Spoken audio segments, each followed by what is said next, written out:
네, 요즘 주식시장의 화두는 추세 전환이죠. 이재명 대통령이 코스피 5천 시대를 열겠다고 말하며 자본시장의 변화를 예고했습니다. 골드만삭스 또한 한국 시장의 상승을 이야기했죠. 이 궁금증에 일가견을 갖고 계신 이민주 국장님을 모시고 의견을 들어보는 시간입니다.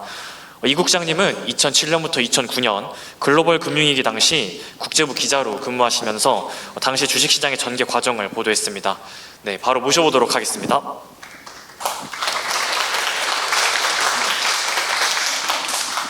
제가 20분간 추세 전환을 주제로 제가 좀 겪은 일들을 여러분과 좀 공유를 하고자 합니다.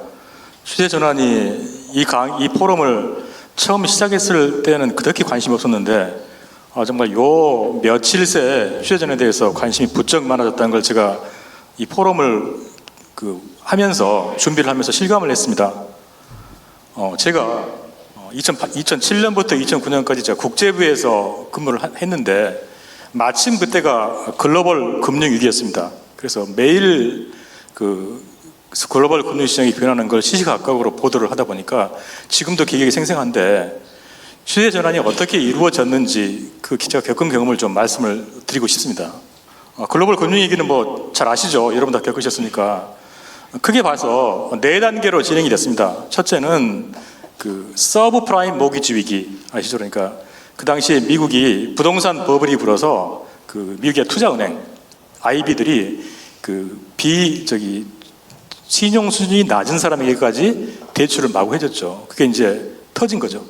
그래서 부동산 서브프라임 모기지 위기가 먼저 발생을 했고 이게 처음에는 좀 해결되는가 싶기도 했습니다. 그 당시에 이제 서브프라임 모기지 위기로 베어 스턴스 그 당시에 미국에서 5번째로 큰 IB였는데 베어 스턴스가 이제 무너지려고 했는데 미국 정부가 이래서는 안 되겠다 싶어가지고 구제금융을 했죠. 그래서 JP 중재를 해서 JP 모건이 인수를 했습니다. 그래서 이제 위기는 끝났다라고 생각했었는데 더 나빠지고 이제 서브프라임 모기지가 금융위기로 전환이 되고 두 번째 금융위기가 실물경제로 전이가 되고 미국에서 이게 1, 2, 3 다 미국 이야기입니다. 실물경제가 전 세계로 퍼지고 해가지고 지금 보여드리는 글로벌 금융위기가 터졌고 이제 4단계로 진행이 됐습니다. 그 와중에 이제 마지막으로 오바마 정부가 등장을 해서 여러 가지 대응 전략을 펼치면서 이제 턴어라운드를 했습니다. 이 당시에 다우지수입니다. 다우지수의 진 바닥은 2009년 2월 10일 화요일, 저는 지금도 기억이 생생한데 2009년 2월 10일이었습니다. 진 바닥 7,062, 7,000. 제가 방금 확인해 보니까 다우지수가 약 24,000 정도 되는데 이때 주식을 샀더라면 이제 큰 수익이 났겠죠. 이때부터 주식이 대반등을 시작해서 만 돌파를 약 9개월, 그러니까 9개월 만에 7,000에서 만까지 갔습니다. 그들이 이제 계속 이제 올랐는데 그 사이에 무수히 많은 이제 사건들이 이제 계속 벌어졌습니다. 보다시피 이제 아까 말씀드린 베어 스턴스가 JP 모건에 인수되고 또 페니 메이 프레디 맥이라는 또 IB도 있었고요. 이 기업도 이제 구제금융되고 마지막으로 이제 이렇게 하다가 그러니까 해결되나 싶었는데 리먼 브러더스 유명한 아까 말씀드린 이천장이 말씀드린 리먼 브러더스가 파산 신청하면서 급격히 나빠졌고 미국 실물 경제로 전이게 되고 이제 어마어마한 일들이 지금 생각하면 정말 주가 떨어지는 걸 겪어보지 않은 분이라면 얼마나 끔찍한지를 겪어본 분이라면 알 겁니다.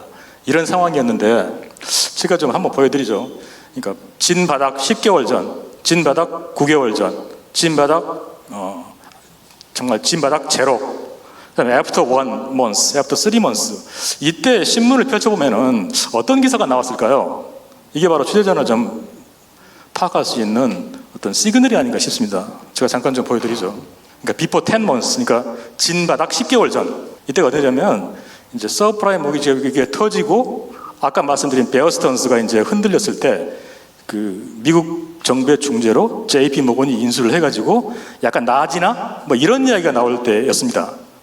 요즘 빌 밀러 아시나요? 좀 주식 하시는 분이나 아실 텐데 기술주 투자의 대가 2006년 경제주간지 포천에 선정한 최고의 펀드 매니저, 세계 글로벌 자본시장 1위 미국에서 세계 최고의 펀드 매니저로 인정받았던 분, 이분이신데 이분이 10개월 전에 주주에게 보내는 서한에서 이런 말씀을 했어요.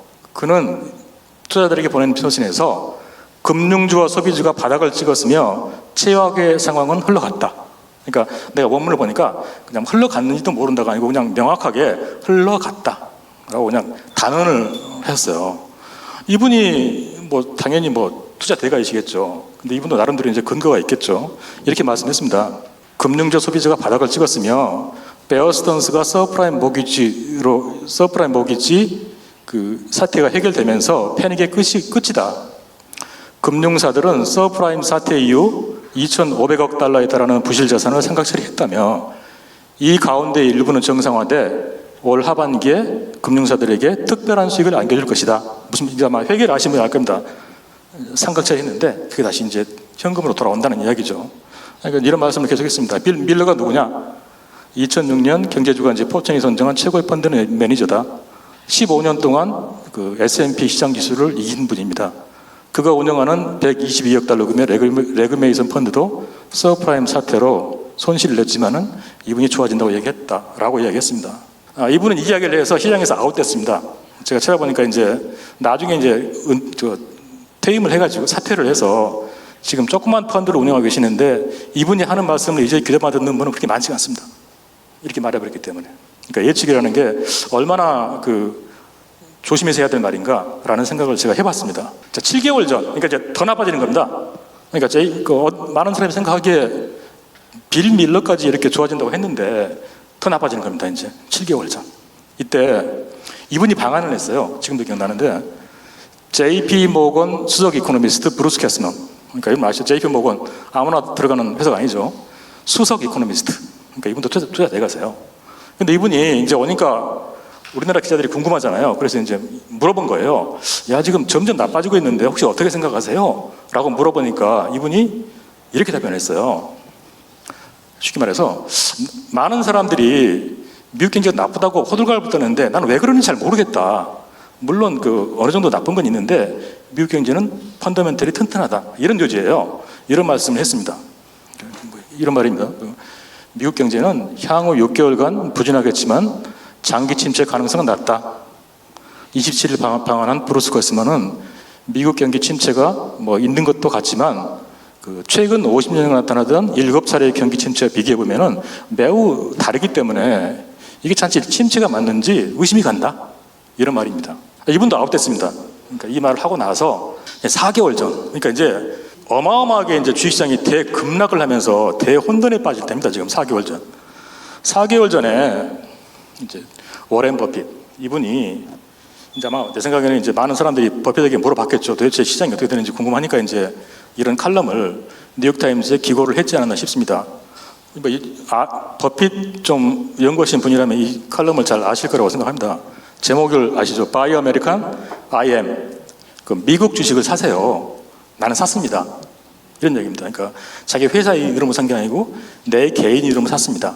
이런 이야기를 하신 겁니다. 저는 이 짧은 글이지만 여러 번 읽어보는데 이 분의 이 말씀이 정말 주식투자에 관해서 성공에 관한 모든 조건을 다 말씀하고 있는 게 아닌가라는 생각을 많이 해보면서 여러 번 읽어봅니다. 이분은 글재주도 있는 것 같아요.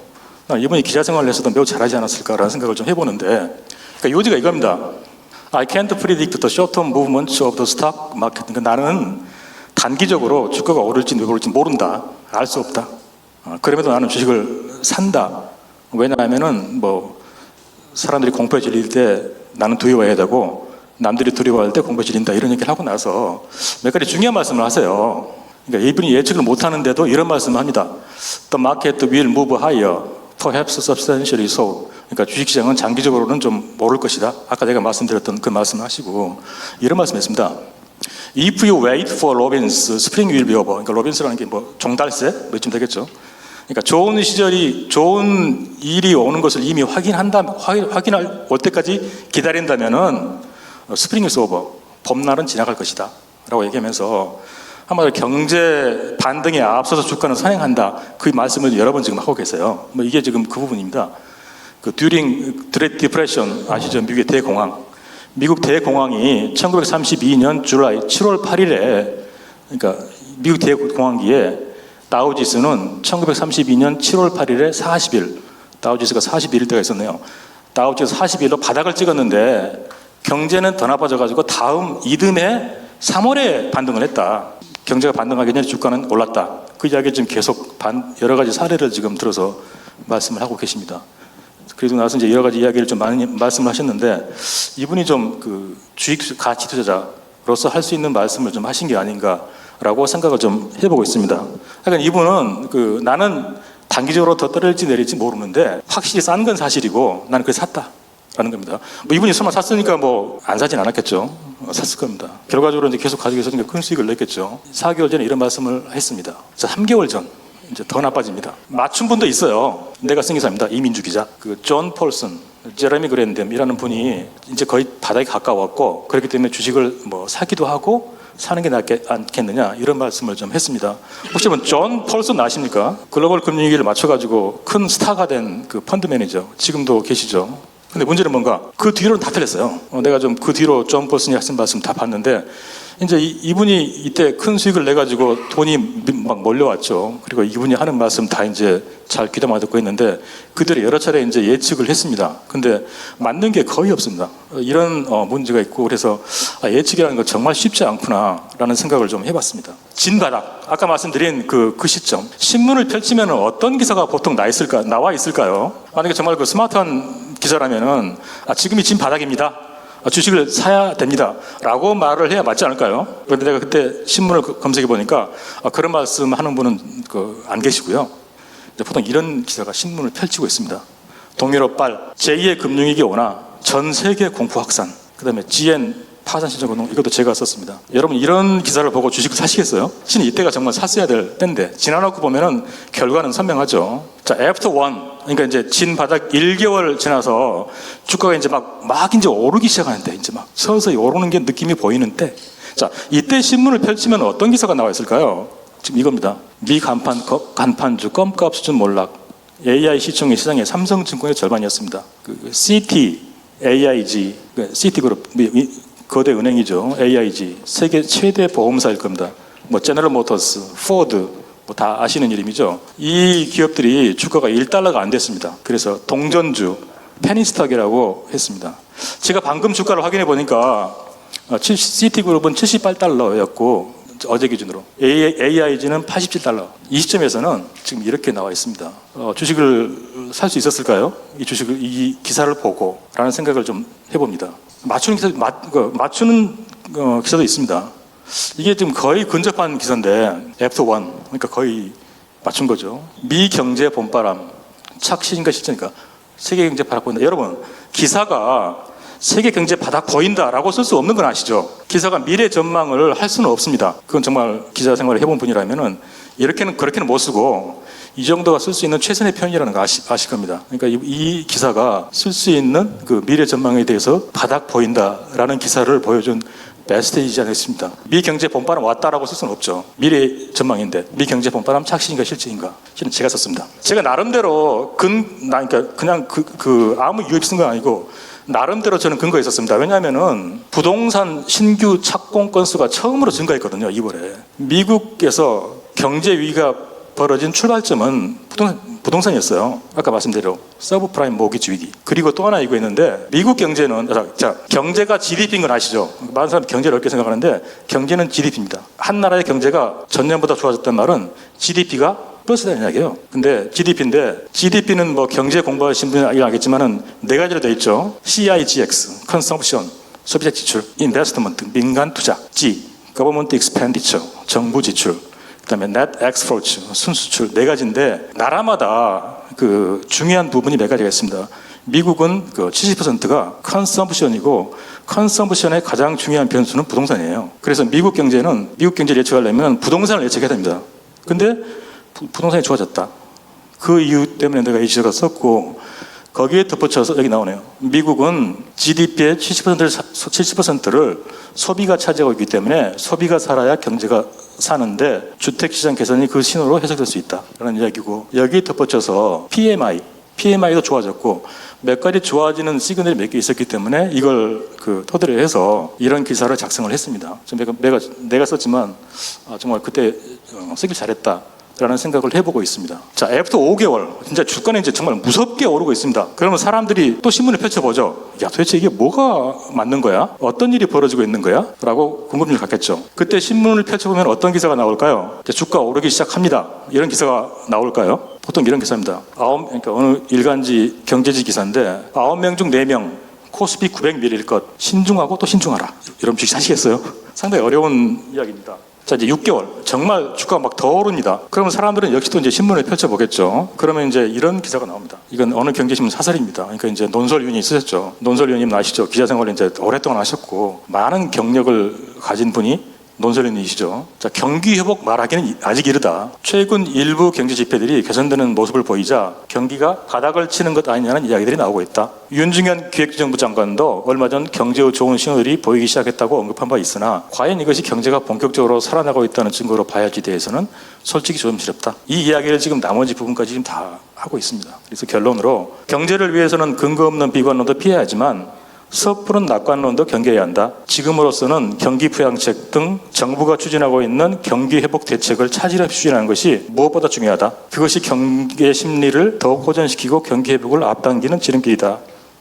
여러분 이걸 보시고 어떤 생각이 드세요? 조심하란 말 하기 쉽지 않나요? 말하기 쉽지 않나요? 조심하라. 이런 기사가 나오는 겁니다. 이렇게 해서 추세 전환은 보통 지나가는 걸 제가 목격을 했습니다. 자, 그래서 내가 느낀 추세 전환의 진실이라고 할 수 있는데 예측은 대부분 빗나갑니다. 정말 예측이라는 건 정말 대단히 어렵다라는 말씀을 좀 그렇게 생각을 많이 해보고 있습니다. 추세 전환은 당초 예상보다 빠르게 시작되는 것 같아요. 워렌 버핏도 비슷하게 아까 말씀드렸죠. 종달새 이야기 비슷한 말씀을 좀 하셨습니다. 기사는 대부분 후행합니다. 이거 어쩔 수가 없습니다. 이건 나도 내 인생 기자 인생인데 기자는 그렇게 쓸 수밖에 없습니다. 보수적으로 쓸 수밖에 없죠. 피터 린치의 칵테일 파티 이게 지금 그 이야기인데 피터 린치 아시죠? 그 세계의 펀드 매니저 약 19년 동안 연평균 수익률이 거의 20% 가까이 된 분 정말 세계의 펀드 매니저이신데 그분이 칵테일 파티라는 이름으로 추세를 파악하는 시그널을 이야기합니다. 본인이 칵테일 파티에 갔을 때 이제 상대방이 뭐 직업이 뭐세요? 라고 물어보면은 제가 펀드 매니저입니다. 라고 답변을 했을 때 상대방이 하는 반응을 봐서 지금의 주식시장이 좋을 때인가 나쁜 때인가를 판단한다는 겁니다. 내가 펀드 매니저입니다. 라고 말할 때 아 그러시군요 하고 돌아서는 사람들이 많으면 주식시장이 바닥이고 살 때다. 내가 펀드 매니저입니다. 라고 말하면은 갑자기 좋은 종목 골라주세요. 그러면서 끝까지 달라붙어 있는 사람들이 많으면은 주식시장이 호황이고 그때는 정말 조심해야 할 때다. 라는 말씀을 하십니다. 혹시 여기 오신 분 중에 그 증권사에 계신 분이라면 펀드 매니저 혹시 어떻게 좀 하는지 좀 저한테 말씀해 주시면은 제가 먼저 참고를 좀 해보겠습니다. 아까 그 이채원 회장님께서 말씀하셨는데 이채원 회장님이 실은 그 저한테 PPT를 보내주셨을 때 그 내용을 보고 대충 무슨 말씀이 짐작을 했는데 오늘 말씀 듣고 나니까 저는 이채원 회장님 말씀에 저는 실은 그 100% 저는 공감을 했습니다. 실은 제가 하고 싶은 말씀을 이채원 회장님께서 좀 했다고 했습니다. 민주당의 선법 개정안은 굉장히 중요한 의미를 저는 가지고 있다고 생각을 해보고 있습니다. 우리나라는 아까 말씀드린 대로 굉장히 기업 자체는 튼튼한데 외부적인 요인 때문에 지금 주가가 짓눌려 있는 게 사실이고 그걸 상법 개정안이 만약에 실제로 시행이 된다면은 그 부분들을 정말 그 부분들이 해결될 거다라고 저도 생각을 해보고 있습니다. 자, 이게 우리나라 주식시장의 역사입니다. 1980년을 코스피 100으로 놓기로 했죠, 우리가. 그래서 그 뒤로 이제 코스피 지수를 쭉 지금 체크를 해보고 있습니다. 제가 어제 자를 보니까요, 2,900이에요. 2,900이어가지고 3년 9개월 만에 처음으로 2,900을 넘었다고 합니다. 그러니까 2,900을 넘은 적이 딱 한 번 있죠. 여러분, 이 코스피 지수를 보고 어떤 생각이 드십니까? 저는 두 가지를 느낍니다. 맨 처음 말씀드렸던 부분인데, 주식시장은 장기적으로 우상향한다. 그건 맞는 말씀이에요. 맞는 말이긴 한데 우리가 이제 그걸 견디기가 아주 어렵죠. 장기적으로 봐서 주식시장은 저는 우상향한다고 생각을 해보고 있습니다. 실제로 이렇게 증명을 하고 있습니까? 우리 모두가 또 호모 사피엔스니까. 두 번째는 장기적으로 봐서 우상향하는 건 맞는데 일직선으로 우상향은 아니고 오르다 내린다. 쉽게 말해서 영원한 추세는 없다라는 걸 저는 느낍니다. 그러니까 최근 30년 동안에 한국 주식시장에서는 세 가지 중요한 사건이 있었습니다. 첫째는 외환위기. 아시죠? 98년부터 99년까지 외환위기로 주가가 급락을 했죠. 지금은 작아 보이지만은 그 당시엔 이게 없었죠. 이게 얼마나 큰 충격이었는지 아마 겪어본 분들은 알 겁니다. 그 다음에 글로벌 금융위기, 방금 말씀드린 있었고, 그 다음에 코로나19가 있었고, 국장 기준으로 하면은 서학개미 붐으로 인한 주식 급락기. 이거 잡힌 4번이 있었네요. 이렇게 끝나고 나면은 주식은 예외 없이 반등을 했습니다. 잠깐 보세요. IMF 외환위기 해결되고 나자 닷컴붐 기억나시죠? 닷컴 붐이 있었습니다. 그다음에 차화장 랠리가 있었죠. 자, 그다음에 글로벌 이제 이렇게 주가가 올랐는데 외환위기가 있고 나서 주가가 이제 계속 올랐죠. 글로벌 금리가 있고 나서 주가가 떨어졌는데 마찬가지로 문제가 해결되면서 이제 주가가 다시 올랐죠. 그때가 바로 이제 차화장 랠리, 자동차, 화학, 정유 랠리가 있었습니다. 코로나19가 있었죠. 이거 뭐 우리가 지금 몇 년 전이니까 다 기억나실 겁니다. 코로나19가 있었고 그 뒤에 이제 코로나19가 그 위기가 해소가 되니까 주가가 올랐죠. 최근에 가장 내린 건 지금 글자 그대로 서학개미 붐. 이제 아무도 국장에 관심을 갖지 않고 온통 서학개미에 관심을 가지니까 우리나라 주식이 상대적으로 지금 이제 이때 내렸습니다. 그리고 어느 순간부터 저는 아마 이 시점이 그 밸류 프레임이 이제 결과로 이제 지나고 보면은 결과를 명확히 알 수 있는데 지금은 이제 그 결과를 정확히 모르는 건데 추정컨대 아마 2024년 4월에 밸류 프로그램을 했는데 이게 좀 주가에 어느 정도 영향을 미치고 있는 게 아닌가라는 생각을 좀 해보고 있습니다. 그리고 나서 코스피는 이제 계속 오르고 올라가지고 어제 기준으로 2,900, 그러니까 3년 9개월 만에 2,900이 지금 도달을 했습니다. 저는 이렇게 좀 주식시장을 해석을 하고 있습니다. 자, 그래서 아까 말씀드렸지만 국장이라는 건 저는 언젠가는 온다고 좀 생각을 했으니까 지금 이 책을 쓸 수가 있었던 거죠. 아니면 뭐 이제 미국 주식을 썼었겠지만은 국장이라는 게 오니까 한번 써봐야 되겠다고 이 책을 썼는데 이제 그러면은 궁금한 게 이겁니다. 자, 우리나라에 지금 종목이 약 2,700개가 있는데 그럼 도대체 뭘 골라야 되느냐라는 궁금증이 드실 거예요. 이제 여기서부터는 이제 개인적인 판단이 영역인데, 그러니까 저는 이렇게 생각합니다. 이렇게 되면은 많은 분들이 이제 그 중소형주에 관심을 갖는 분들이 계세요. 특히 이제 가치투자 하시는 분들은. 왜냐하면은 워렌 버핏이 젊은 시절에 중소형주로 큰 수익을 냈으니까. 실제로 그랬죠. 그렇게 생각하시는 분들이 있는데, 저는 그러니까 이 말씀부터 드리죠. 워렌 버핏이 젊은 시절에 투자를 했던 시기의 주식시장 환경과 지금의 주식시장 환경이 달라진 게 몇 가지가 있는데 가장 크게 달라진 게 하나가 있습니다. 전 세계가 하나로 통합됐어요. 그러니까 스마트폰, 신기술의 등장으로 전 세계가 하나로 통합됐다는 게 가장 큰 특징이라고 저는 생각을 해봅니다. 그러니까 이런 거예요. 전 세계가 하나로 통합되면서 그냥 전 세계에서 가장 잘하는 1등, 2등이 살아남는 시대. 그러니까 그 동네에서 1등 같은 건 더 이상 좀 존재감을 갖기 어려운 시대가 된 것 같고, 제가 우연히 그 로버트 프랭크 교수님이 쓴 승자 독식 사회라는 책을 읽었는데 이게 정말 지금의 현 상황을 가장 설명해주는 책이 아닌가라는 생각이 들었습니다. 이분이 이런 말씀했어요. 이것만으로 승자 독식 시대가 됐다는 이야기인데, 원시인들은 밤에 모닥불 지위에 들러앉았을 때 분위기를 돋워줄 구성원을 필요로 했다. 마을마다 이런 분위기를 돋워주는 구성원이 각각 존재했다. 이 구성원은 그 마을에서 1인자이기만 하면 됐다. 세상을 통틀어 가장 뛰어난 재능을 가질 필요는 없었다. 마을 바깥과 교류하는 일이 없었기 때문이다. 그런데 신기술 등장으로 마을에서 적당히 재능이 있는 사람은 이제 소용이 없다. 전 세계의 병원들이 초고속으로 연결되면서 세계 최고의 신경외과 의사는 수천 킬로미터 떨어져 있는 곳에서 환자를 치료할 수 있게 됐다. 초고속 통신만 이전 시대에 이런 환자를 진료하던 적당히 재능이 있는 의사는 이제 설 자리가 없다. 그 세계 최고 유명 작가의 소설, 세계 최고 유명 영화배우의 영화는 이제 전 세계의 폭넓은 소비자 요구를 충족시킨다. 적당히 재능이 있는 소설가 영화배우는 설 자리가 없다. 이제 각 분야마다 10명 남짓의 챔피언들만 있어도 세상은 저절로 잘 굴러간다. 저는 이게 워렌 버핏 시대의 환경과 지금의 환경을 아주 잘 보여주는 그런 사례가 아닌가라고 생각을 해봅니다. 그래서 실은 제가 별 3개 모음집을 만들었습니다. 대한민국 재계지대에 들어있는 그 기업은 정확히 우리나라에서 50대 대기업 집단인데 1등이 삼성, 2등이 SK 하는 식으로 해서 50개를 제가 분석했는데 이 50대 대기업 집단에 소속된 상장 계열사는 213개입니다. 그런데 213개를 저희 더베리우스 특별주의팀이 전수 분석했습니다. 그래서 별 3개, 별 2개, 별 1개로 구분했습니다. 당연히 별 3개가 가장 이제 뭐 우량한 기업이겠죠. 다 이제 가치 평가는 하지 않았습니다. 무슨 말인지 아시죠? 가치 평가는 그 수시로 변하니까 할 수가 없는 거죠. 그냥 그러니까 주식 이야기 잠깐 하게 되는데, 싸다와 비싸다라는 것과 이익을 잘 낸다, 그렇지 않다는 건 좀 다른 이야기라는 거 아시죠? 근데 싸다와 비싸다는 좀 제외하고 우량하고 이익을 잘 내는가 그렇지 않은가를 기준으로 213개 종목을 전수 분석해서 별 3개를 별 3개, 2개, 1개를 골랐는데 별 3개가 딱 25개가 나왔습니다. 이 책 보시면 이제 별 3개가 되어 있는 곳인데, 저는 이게 그러니까 정확히 그 50대 대기업의 상장사의 10분의 1이죠. 저는 이 별 3개가 정말 보석 같은 기업이 아닌가. 여기서 말하는 조건들을 충족시켜주는 게 아닌가라고 생각을 해봅니다.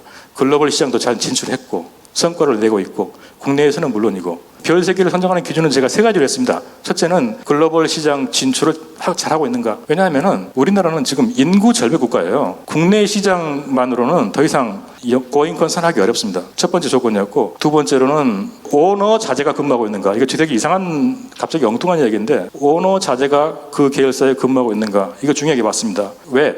생각해 보세요. 우리나라는 오너가 기업에 미치는 영향이 정말 어마어마한 건 여러분 실감하시죠? 근데 오너가 자기 자재를 그 계열사에 근무하겠다는 게 무슨 의미일까요? 키우겠다는 의미 아닐까요? 난 그렇게 봅니다. 그래서 중요한 2가지 조건으로 제가 2번째 조건을 선정을 했습니다. 3번째로는 국민연금이 지분을 가지고 있는가. 자, 국민연금의 지분율은 증명이 돼 있어요. 최근 5년 동안 국민연금의 연평균 수익률이 8.4%입니다. 여러분 8.4% 적응 연평균 수익률 8%라는 게 적지 않은 거 아시죠? 주식투자 해본 분이라면 지금 시중 은행 이자율의 약 3배입니다. 이 3가지 조건을 바탕으로 별 3개, 별 2개, 별 1개를 골랐습니다. 혹시 국장이 시대가 온다면, 그러니까 실은 지금 저는 오지 않았을까?